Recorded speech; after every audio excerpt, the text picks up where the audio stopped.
Good fella day to everybody out there in webinar land. My name is Michael Langley. I'm from the Pacific Health Information Network Secretariat, and I have the pleasure of bringing to you the third in our FIN webinar program. Today, our topic is Electronic Foundations for Mortality Data, featuring the Integrated Reports and Information System, also known as IRIS, as well as the new version of ICD,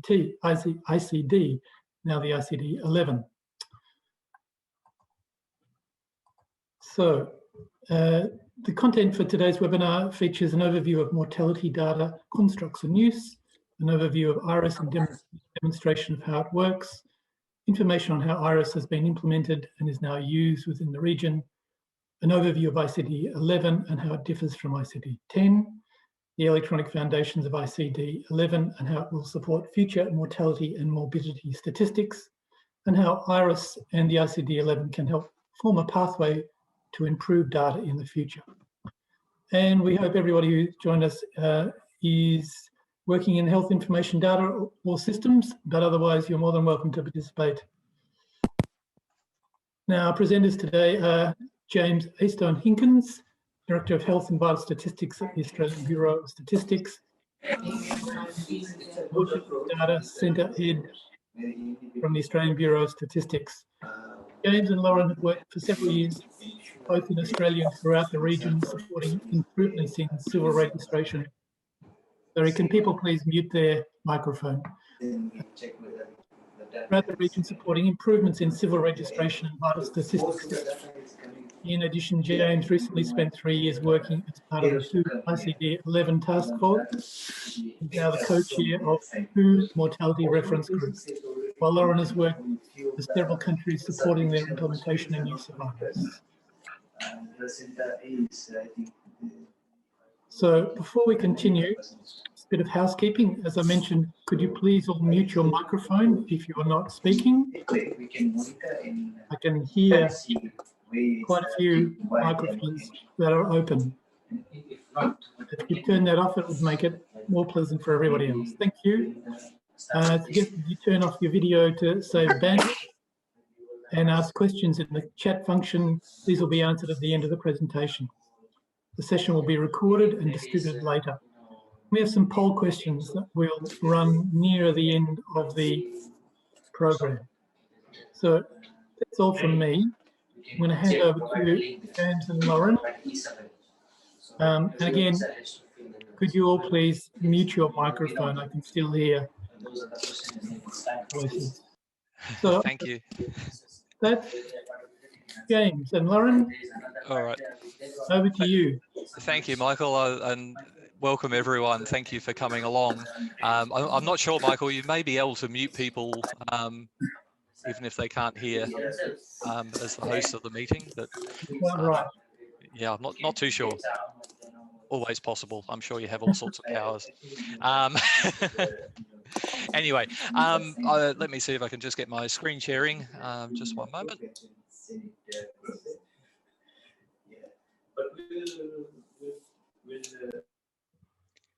Excellent. Thank you. All right. Yeah, so I appreciate the introduction and appreciate the opportunity to talk to everyone today. I guess at the end of the day, it's sort of about two products, IRIS and ICD11. One, of course, is something that assists us with putting together our mortality data sets. The other is a really critical part of statistical infrastructure. And I guess at the end of the day, the common theme that runs between these two things is that these are both electronic foundations. I guess today we'll talk a little bit, well, quite a bit about both of those products. We'd really be keen if anyone has any questions along the way. There is a chat room that people can add questions to. We'll try and leave some time at the end so that people can ask questions then. But the more interactive it is, the better, of course. So feel free to put your questions up along the way. All right. Michael's sort of been through what we're going to present today, really in two parts. The first part will be about, well, apart from an introduction to civil registration and vital statistics, the first part will be about IRIS, some of the features and benefits of using a product like IRIS, also some of the considerations and complications that are there if you're considering using it. And then we'll switch to ICD11, talk a little bit about that product and what it might offer. So kicking off, civil registration and vital statistics. Here's a diagram that you may have seen before. Always think it's just a really nice way of describing that civil registration and vital statistics supports so many different functions. And of course, it is the foundations for births, deaths, and causes of death data. They in turn tell us a whole lot about our social, health, population, and economic circumstance. But they're also really important for individuals and really important part of ensuring that people have a legal identity and have a connection to government. So these are all important reasons as to why we are trying to ensure that we have really good quality civil registration and vital statistics in all countries throughout the region. And of course, all of us have different challenges when it comes to that. And some of those are to do with registration, some of those are data related. A lot of them are to do with a myriad of other issues that might manifest as we're trying to set in place and improve our systems. We're going to try and focus a whole lot today on mortality data, just a little bit about morbidity data. Obviously, ICD11 will be a foundation for many things, including both mortality and morbidity data.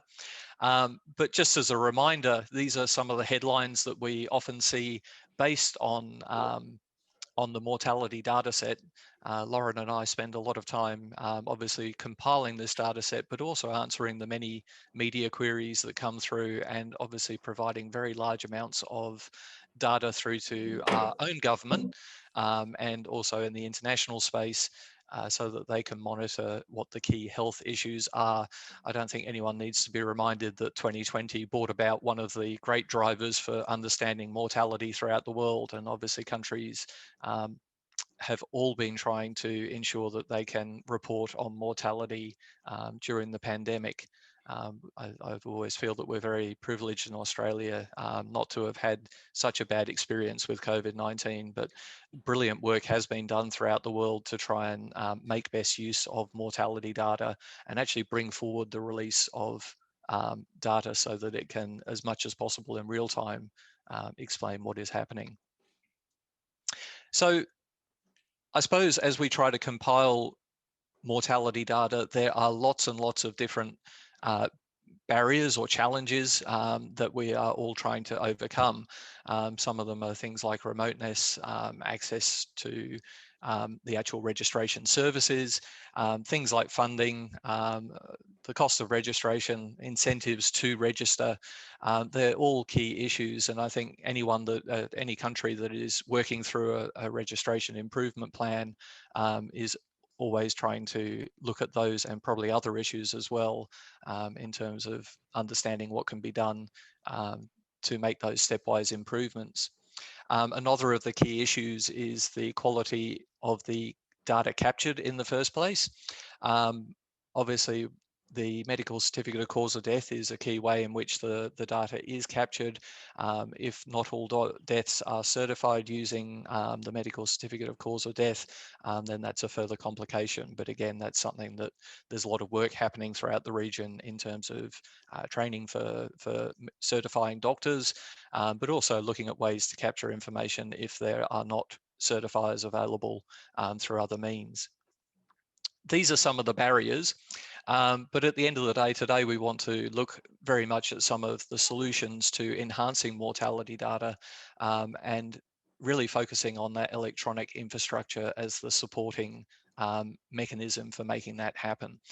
So I won't keep going any further here. I'll hand over to Lauren, and Lauren is going to talk about IRIS, the product that we use in Australia and many other countries are now using to assist with the auto coding of the mortality data set. So over to you, Lauren. Excellent. Thanks, James. Hi, everyone. I'm just going to try and share my screen. Okay. So for the next little while, I'm going to talk about IRIS, which is an automated coding system for assigning ICD-10 codes to death certificates. So when I say that, I mean it's taking all the conditions that a doctor's written on the certificate and electronically putting those ICD-10 codes on and electronically signing the underlying cause of death.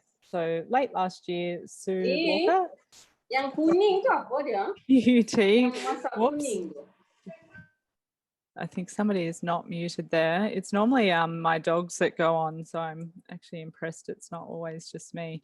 But so late last year, Sue Walker from QT gave a demonstration and a presentation on coding causes of death.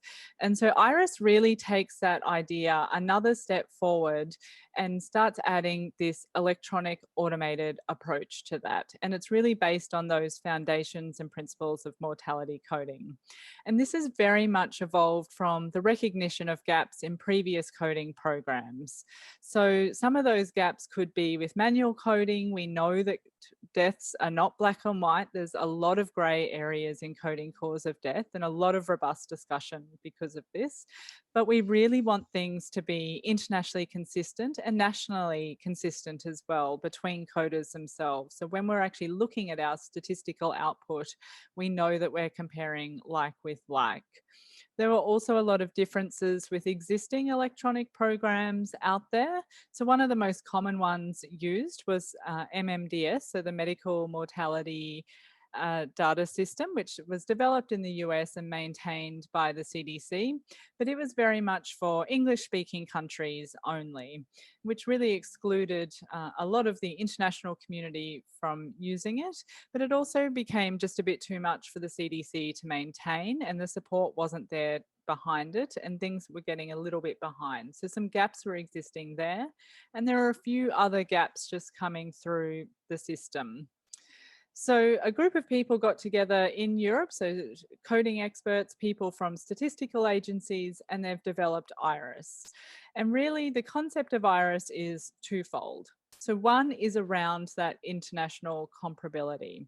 It's based on the International Death Certificate, it's based on ICD-10 principles, and it's about assigning things in a standardized fashion so we can really analyze them from that like with like. We know that we're looking at the same thing across.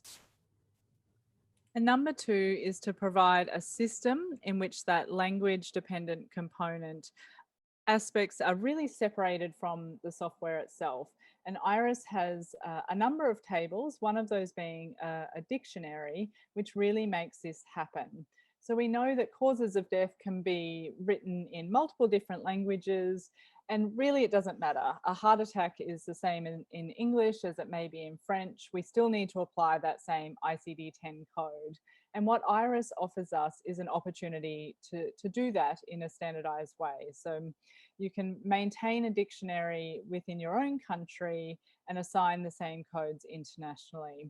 And there's also a number of other tables within the back end of IRIS which can be maintained to produce some consistent outputs, but also to be able to change the way that you actually process and produce mortality statistics. Now, IRIS itself isn't actually an acronym for anything.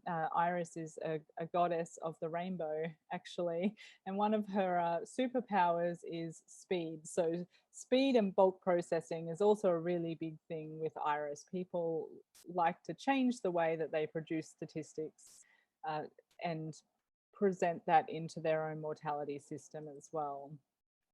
So this is just a really quick shot of the IRIS interface. So I've already mentioned that it's based on the International Medical Certificate of Cause of Death. So we can see here that we have things like sex, age, date of birth, date of death. So they're actually very necessary elements of IRIS. Without those things, you cannot actually use IRIS. And that's because there's a number of different codes which rely on sex and age. So for example, for prostate cancer, we need to know that it's a male, because if it's a female, something's gone wrong with the process. We know that there's some conditions that are congenital conditions that can only happen at infancy. So we really need that age in there. and we need some of the date of birth and date of death as further verifications. And we also need a certificate key, which is a unique identifier, so we don't have duplicate records and things like that running through. Now down here in the medical part, so this is all input text here. This is very much what we see on that international medical certificate. The conditions go in here, the durations over here. We've got part 2. We've got our manner of death, which is also very important. So understanding whether something's a suicide or a homicide. We've got things around injuries, perinatal deaths, surgeries, and there's also a maternal death field here. So all of that is input directly off that medical certificate.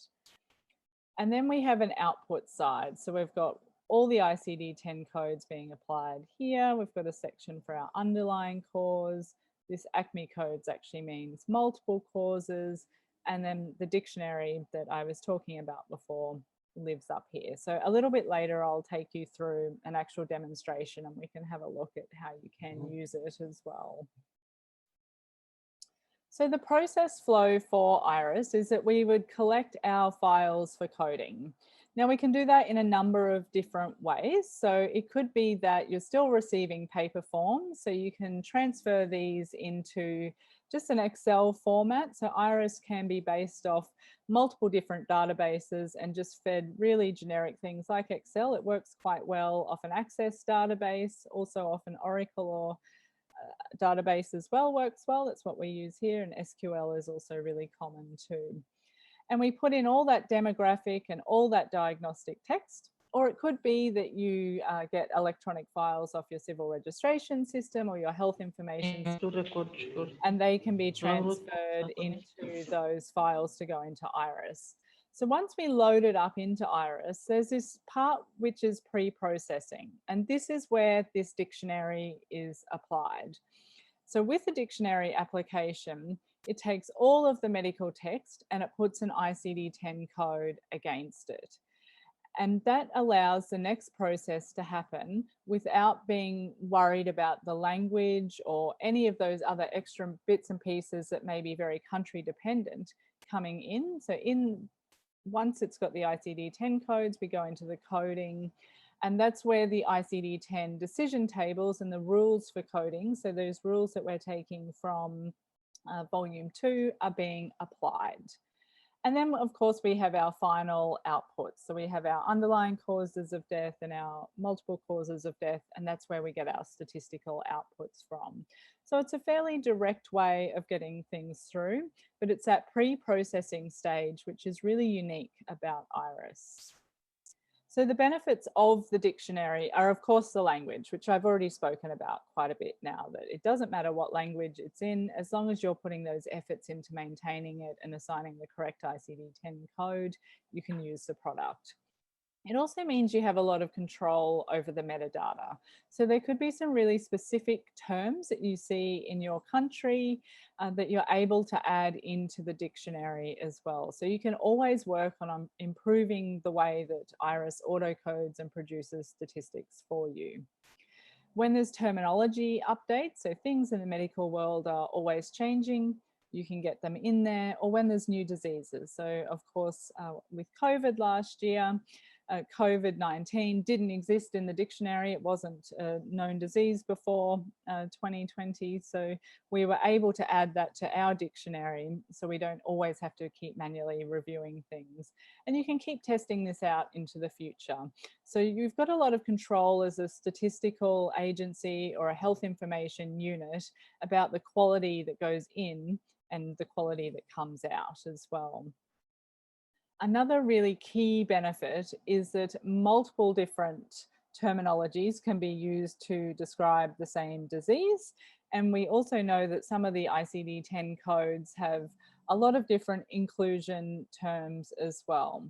So I've put up here an example. So this is a screenshot from our dictionary that we use here in Australia. And I've put the code in here, I219. So the most common term that goes to I219 is myocardial infarction or heart attack. But you'll see here that we have 663 entries that the dictionary can assign to I219. So that's how many different versions of certification we're seeing coming into our Australian system that needs to be translated to I219. So we could just see myocardial infarction or acute myocardial infarction. We also may see the acronym AMI, but then there's also acute anterior MI.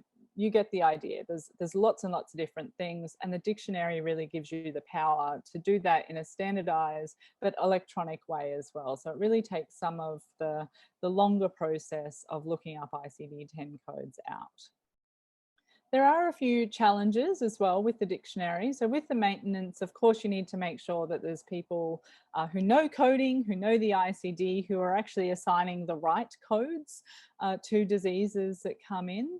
Because if the codes are incorrect, then it's going to really put risk for that international mortality comparability, which of course is one of the key aims of IRIS that we've already talked through.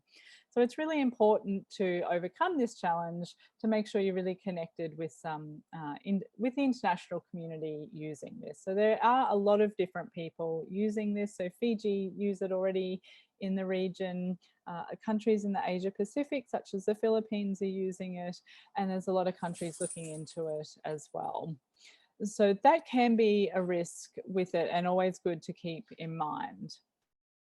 There's also a lot of different ways that you can actually apply IRIS. So it could be that you want to just process multiple records at once and not have somebody manually go through big batches one by one. You have to have the dictionary in place to do that. And that's called batch processing. You may just want to use it for text entry. So you just might enter some text and then allow the dictionary to assign the codes and then the decision tables after that. So obviously you need the dictionary in place for that as well. But you can also use it in code entry mode.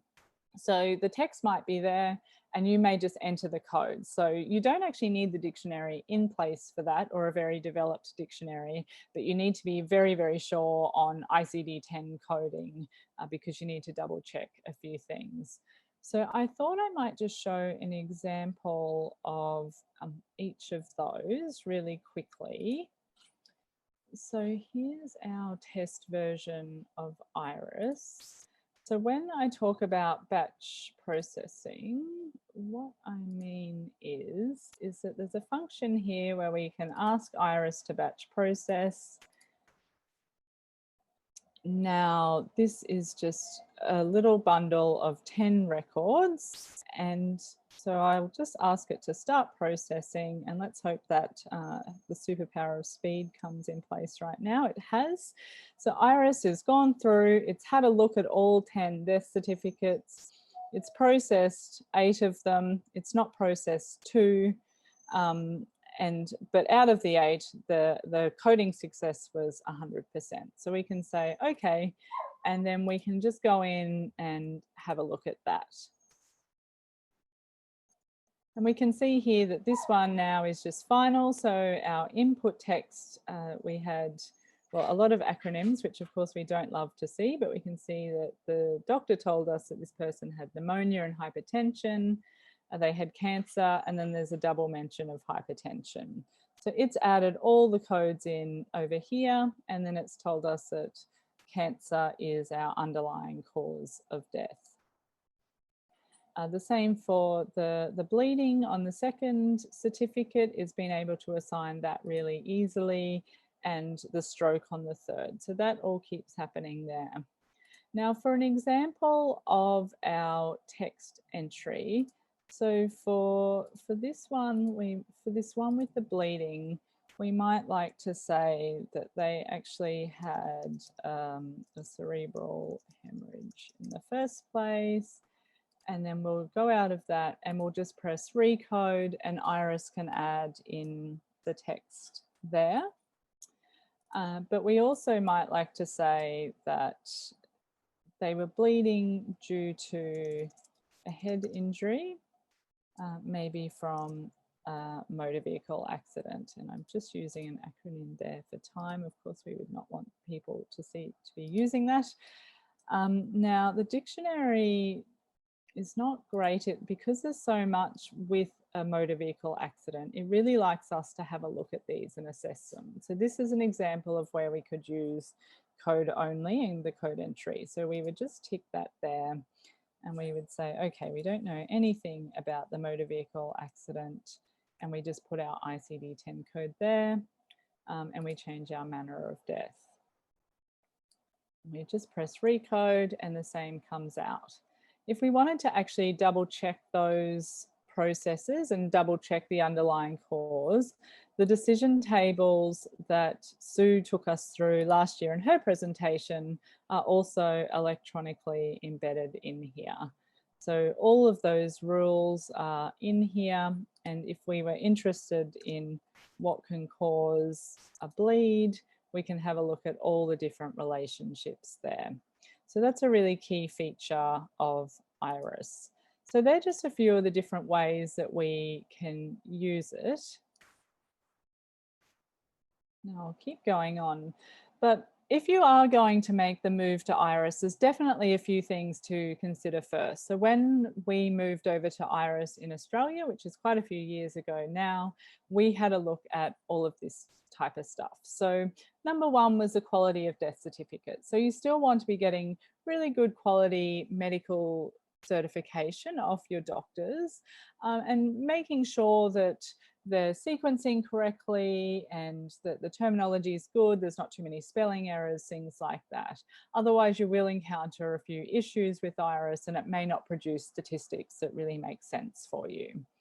We want to make sure that the format is fairly in line with that international certificate. It can take a few variations, but it needs to be pretty close. And we definitely have to have age, sex, and a unique identifier, as I said before. You still need trained coders. So this is just an extension of understanding those formal ICD-10 rules and being able to apply the principles. So it doesn't replace it at all. And it's really important that you still have that team in place. You need some IT infrastructure. So as I mentioned, it can run off a few different types of databases, but you also want a team who is happy to assist in the maintaining and happy to engage in that international community around maintenance as well. And I think also just considering the workload outside of coding. So if you've got a team with lots and lots of things that they need to do, so the team's responsible for coding, for statistical output, you know, these are the things where IRIS can really assist. So a few different reasons that you could move to IRIS is, one of those is bulk coding. So this is a really key reason in Australia, in that we have a lot of records. We have over 160,000 deaths each year. For our doctor certified deaths, we can get between 65 to 70% of those to autocode, and that really reduces our workload and allows us to focus on our statistical output. It also really allows us to focus on our high impact policy deaths. And they're things like suicide, drug overdoses, and we can put more time into those and let a lot of those standard deaths just go through. And then we can also review records in bulk. And that way we really look for key patterns in the data as well. Because sometimes when you're just looking at it record by record, you can't really see the forest for the trees. So that really does help. Also, if you need to standardize your output, it's a really good reason to consider moving to IRIS. You can share knowledge across lots of countries. You can apply these codes consistently. You can get around some of those trickier rules in IRIS as well. So I've just put an example here of where IRIS can help. So the condition says metastatic brain cancer, and IRIS just automatically assigns those general rules from volume 2. So the dictionary has seen the word brain cancer and put C719, but then IRIS has actually realized that brain cancer is on the common sites of metastases. And in our final output down here, it's changed the brain cancer back to metastases, and it's put an unknown primary. So it's been able to keep consistently applying those ICD-10 rules, which can get a little tricky when you're going through in bulk. IRIS also keeps very up to date with the changes to the ICD-10. So we have the major updates every few years, and then every year there's still some minor updates as well. And it also updates the decision tables and the rules behind that into the tables. So I've just put here, so a big change obviously last year was with COVID-19. IRIS was able to get those codes in, get the new decision tables in, and that took a lot of the pressure off quickly having to understand what the rules were, and we could engage more in conversation rather than having to focus too much around the coding. So that's a really positive thing. And it also means your data is really reflecting the most recent updates to medical knowledge with your statistical output. So if you do decide to make the move to IRIS, it's really, really important to map out your process flows.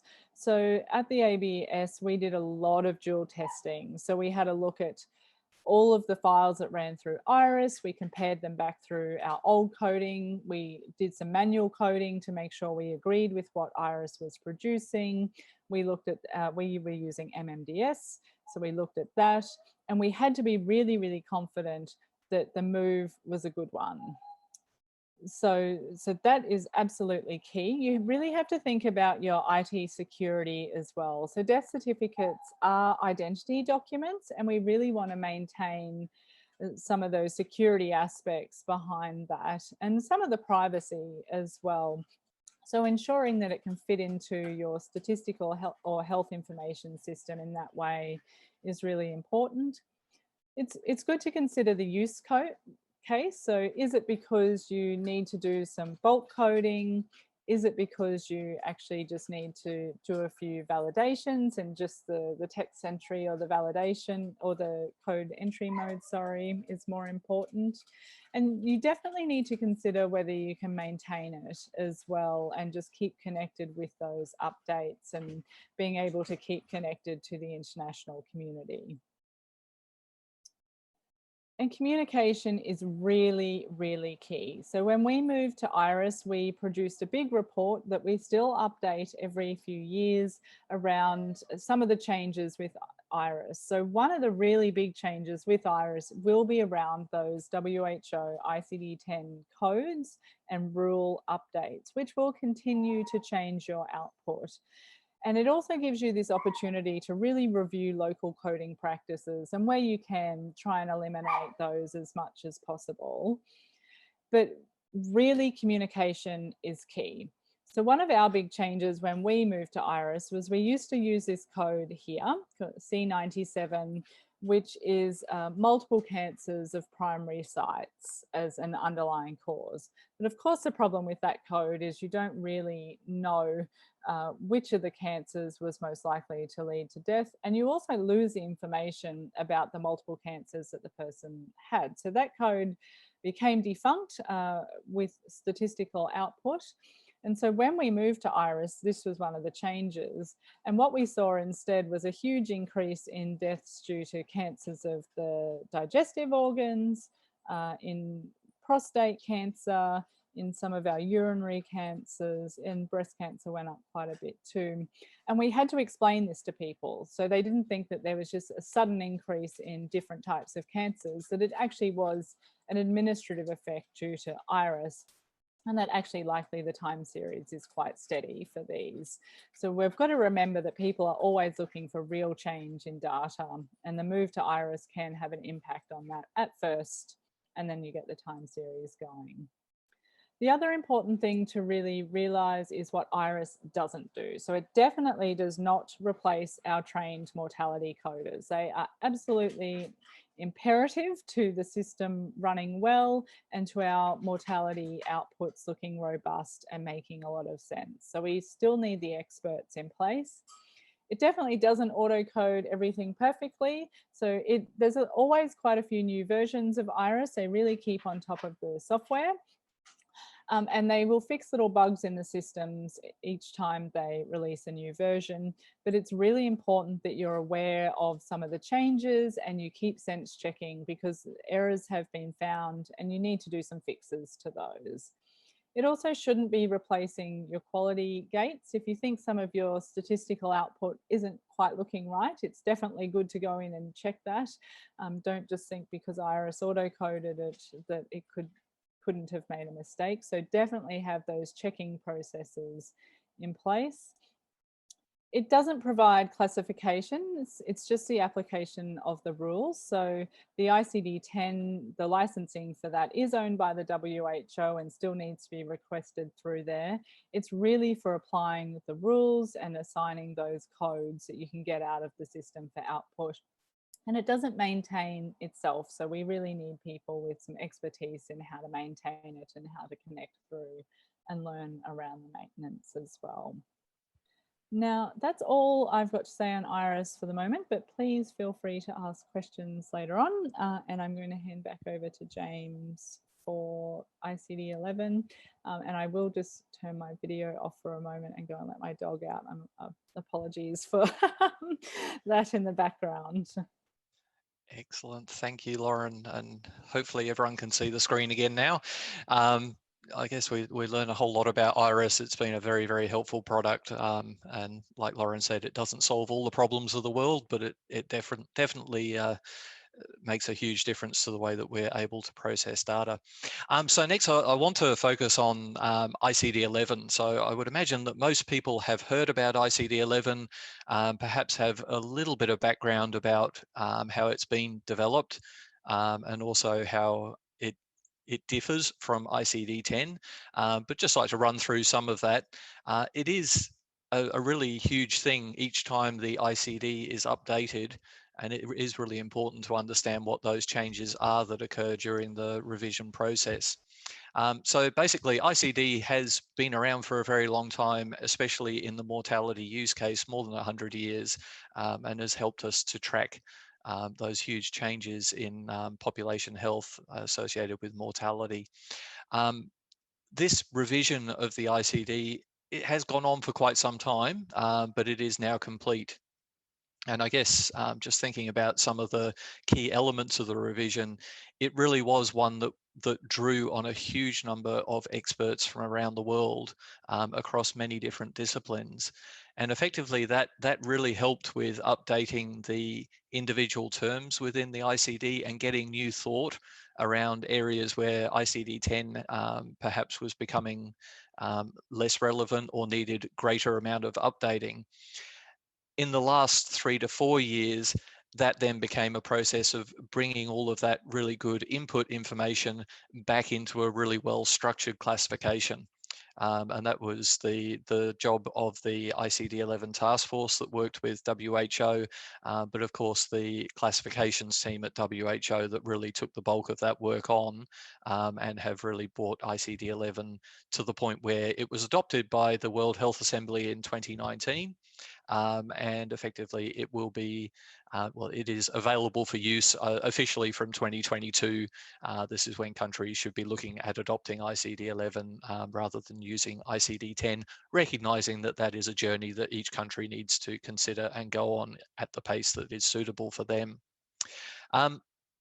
Really, ICD-11, the biggest change, apart from changes to elements within the classification, the biggest change with ICD-11 is moving from something that was effectively a book to something that is now an electronic platform, and it is able to therefore meet an awful lot more purposes, or integrate a lot more easily.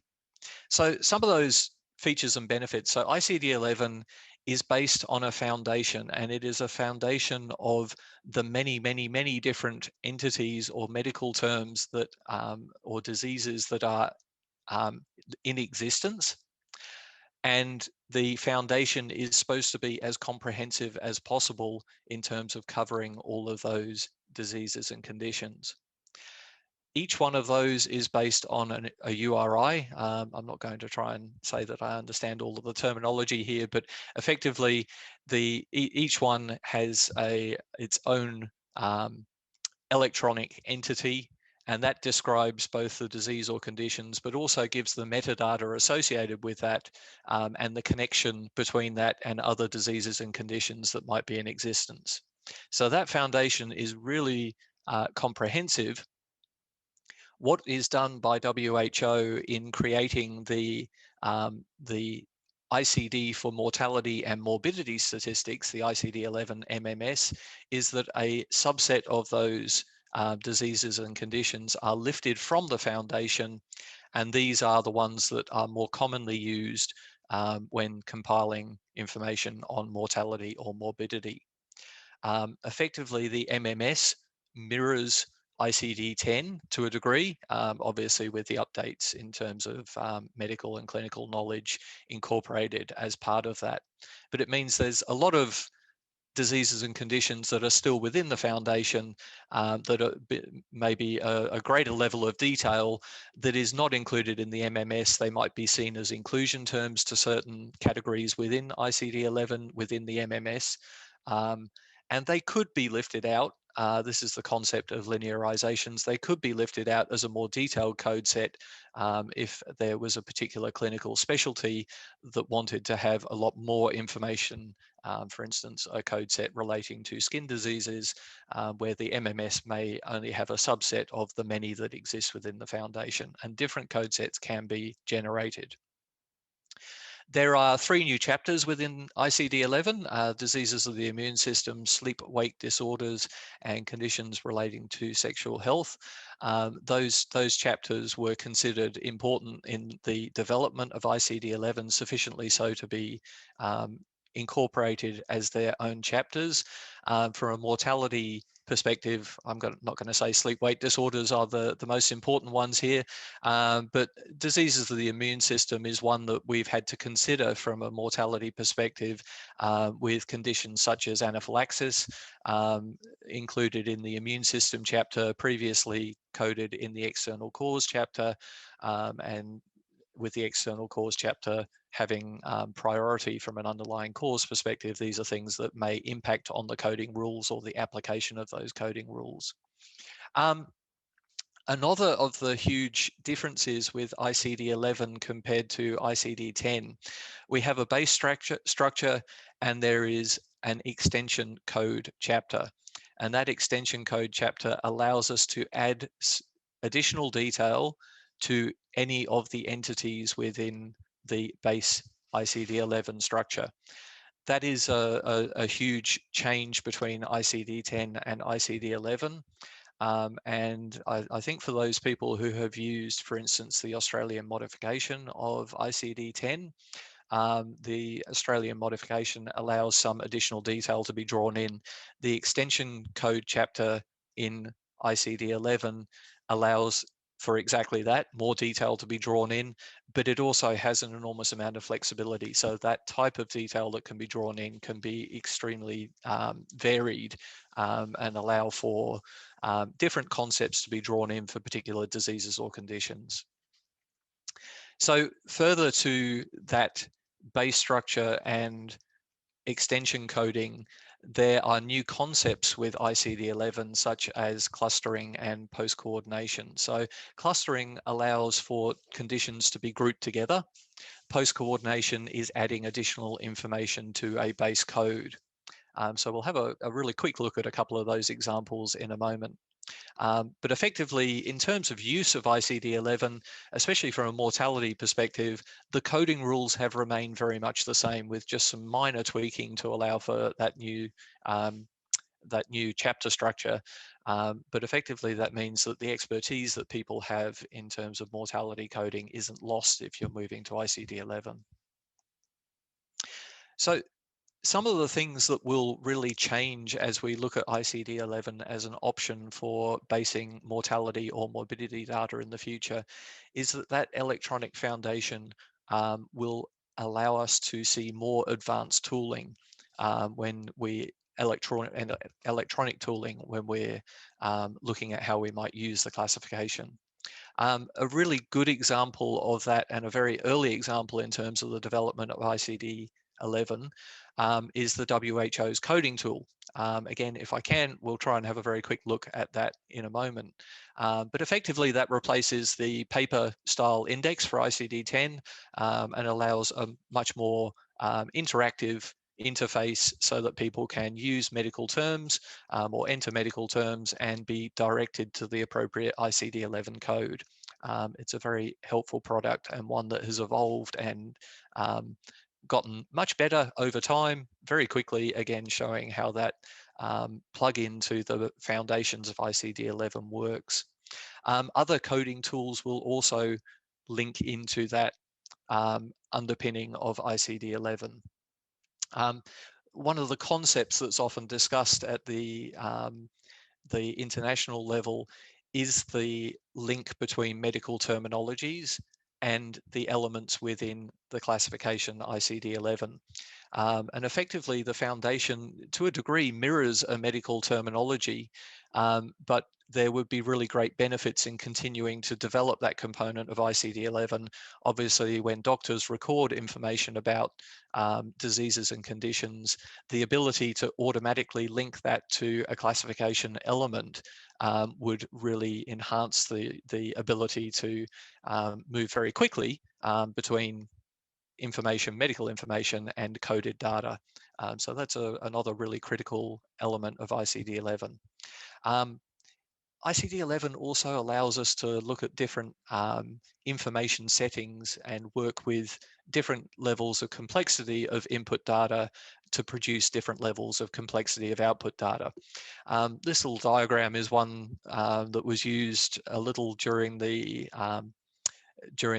task force discussions that happened during the development of ICD-11, that there is going to be a sliding scale for all countries where they are, let's say, on that journey in terms of progressively more detailed data inputs, that they want standard products that allow processing and coding of that information, and that they will progressively be able to produce more detailed data outputs as the underlying data supports it. So there is a startup mortality list that is a very, very basic ICD list that the WHO has. Probably not that suitable in the Pacific region for most countries that are already using ICD-10. But it is basically saying if there's not a sufficient level of detail on input data, there is a startup list that can be used. For most countries, the full ICD-11 STEM coded data would be suitable when compiling mortality data. But as countries have more information, whether that be across the entire input data set or across specific areas, some of those really high policy areas that Lauren was talking about, the opportunity is there to then use the advanced features of ICD-11, like clustering and linked data sets, to be able to put together that really much more detailed and very, very useful information from a policy perspective. So this is just a screenshot of the base structure.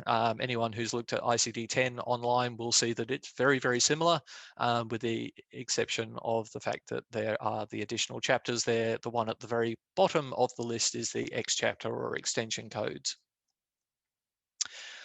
When we are using the browser, there obviously are the opportunities then to add that additional information.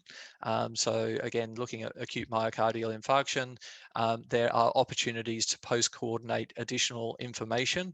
And here they have specific anatomy and has manifestation as two different areas that could be post-coordinated with that acute myocardial infarction code. And if you are to put together several of those, over on the right of the screen there, you'll see the very, very complicated looking code that is basically both the STEM code, the BA41.Z, and the other extension codes added in.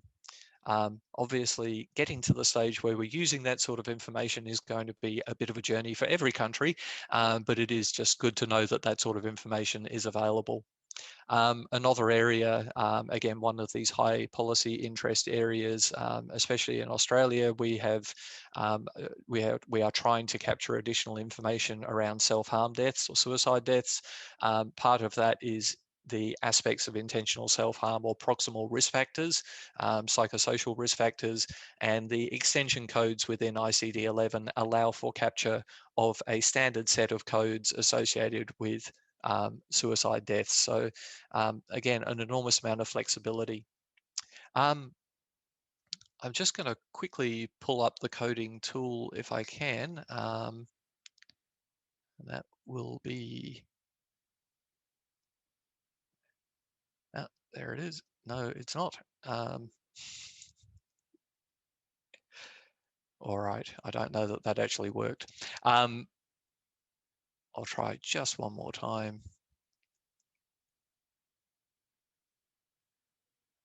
But I don't believe that that is. No, I'm not going to get there. Rather than hold up the presentation because we are running out of time, effectively that's just a screenshot of the ICD11 coding tool.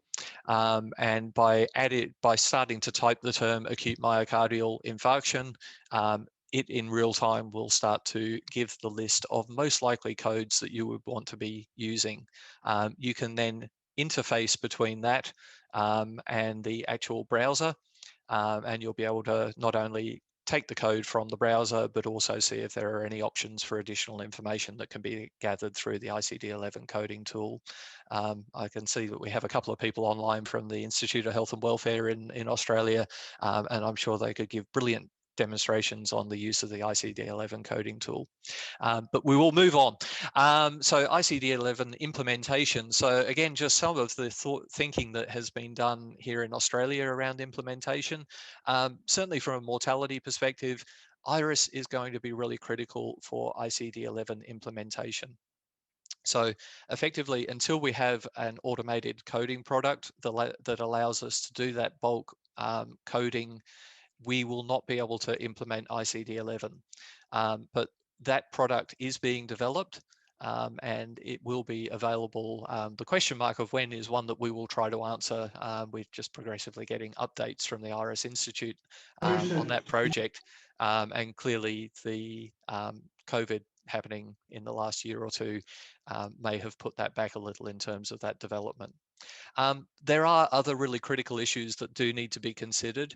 The data structures that you will use in ICD11 are important. The more advanced data structures would need a lot of consideration, and there is an international group that is again starting to work through that with the mortality reference group, but there's a lot of thinking left to be done. There is also thinking around data storage and metadata. And obviously, the more complicated the information is that you have, the more metadata that is needed to be able to use that information appropriately. So from a morbidity perspective, there has been a project undertaken by the Australian Institute of Health and Welfare on behalf of the Department of Health here in Australia, looking at the journey for implementation.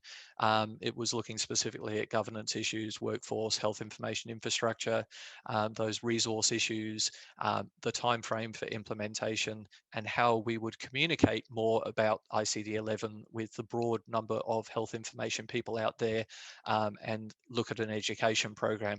It is really multifaceted. I guess that's the point I wanted to make there. And it is something that is going to take a lot of thought on the morbidity side.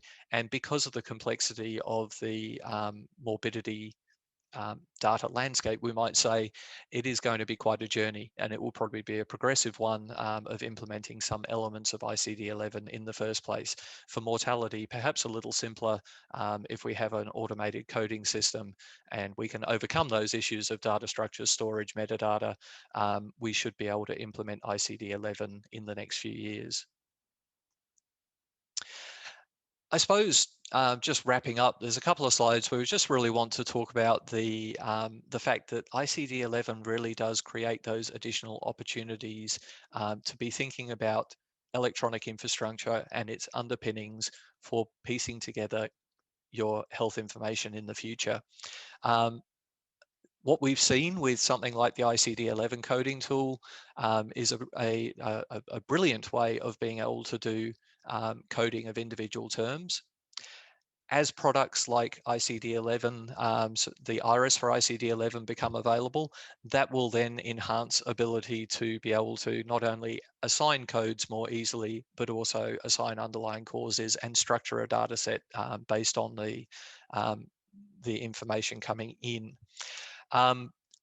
These are not the only things that that ICD11 will support, and those base URI-based elements of ICD11 will allow greater implementation with other products or integration with other products. One of the examples that I think holds a lot of promise and potentially will really enhance what people can do in terms of that automated side of things is looking at electronic medical certificates of cause of death.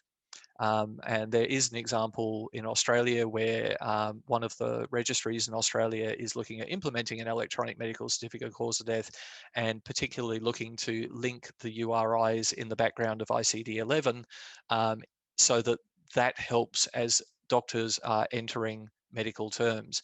Now that still requires a lot of thought and some testing to see how well that works, but theoretically it begins that journey of looking between medical terms or integration between medical terms and coded terms and making that a whole lot easier. So I guess that's the point that we were looking to make there, is effectively to say that if we are thinking about ICD11 implementation into the future, or thinking about electronic products supporting future infrastructure, these sorts of suites of products will slowly but surely become available, and they are important because they will start to overcome some of the problems that people currently have in terms of data compilation. I think we've probably summed up. This is just a summary and key messages slide, but given that we're running out of time, I might actually stop there and just see if we have any questions that people would like to ask right now.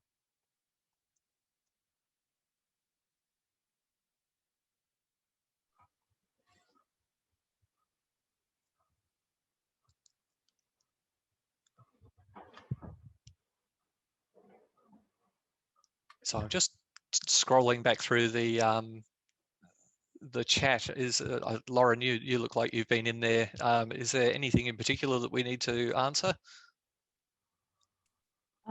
Yes, there's still, I think, just around Laura's question around the migration paths from ICD-10 to ICD-11. I don't know if we've answered that, although Sue has put up a query, an answer to.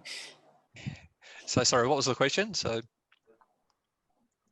I've lost it. Is there a migration path from ICD-10 and AM to ensure integrity and continuity of patient data pre-ICD-11? Yeah, so I guess this is actually the sort of work that countries are going to need to do all around the world. There is some very, very good mapping that has been done by WHO between ICD-10 and ICD-11. They've also done a lot of work to ensure that ICD-10-AM fully maps to ICD-11 as well.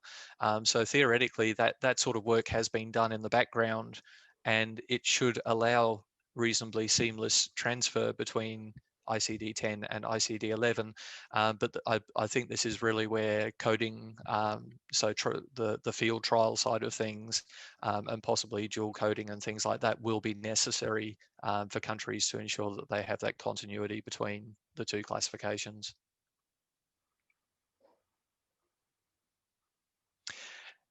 All right, and we've got the question that's... We agreed yesterday, now my speakers doesn't even appear. Ah, sorry, was that Lena? Yeah. Sorry, we had the question there about IRIS coding. How do we sign a UCOD when there is a reject? Lauren, did you want to take that one? Arishma, maybe send me an email so I can see why it's a MyCar reject. There could be a few different reasons it's doing that. Yeah. And nice to see you online too, Arishma. And I see that there's a question about which countries in the Asia Pacific have implemented IRIS or ICD11. IRIS, certainly Fiji is using IRIS. Lauren, you could answer that question better than me for IRIS. Yeah, and the Philippines, Elena is online, who was also really very much led that, and most of the improvements going on in the Philippines. And I think I saw Carmina there too as well, who would be, who's over in the Philippines. So they're using it, I think, quite successfully now. And then Thailand are also looking into it. And then we've done some work just helping from the ABS itself with looking at other countries we've just run their records through IRIS to have a look at how it would be different. And I think for ICD11, there are no countries in the region that I'm aware of that are using ICD11 at this point.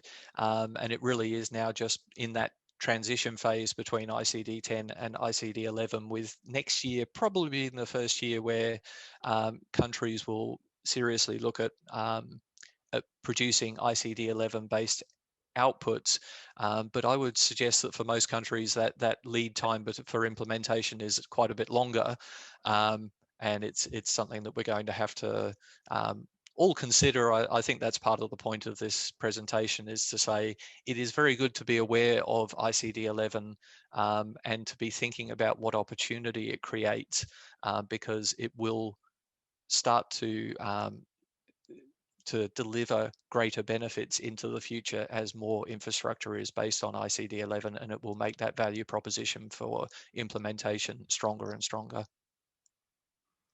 I realise we're out of time, so I might just quickly hand back to Michael. Did you want to say anything just to wrap up? Okay. Thank you very much, James and Lauren. That was wonderful. And just to let people know that we will be distributing a recording of this presentation through the same distribution list that we went out originally. So if you've come to this webinar by another means, please visit the PHIN website where you can register your interest in joining the distribution list, and you will then get a copy of a link to the webinar. But other than that, that was fantastic. Hope everybody's had a chance to contribute to the poll, just to get a little bit of feedback. And I'd like to thank both contributors and Lauren's dogs for their contribution as well. So I'll leave this website going for a few more minutes, so if people haven't had a chance to enter the polling. But other than that, thank you very much, and see you at the next PHIN webinar. Thanks, Michael. Thanks, everyone. Look on you.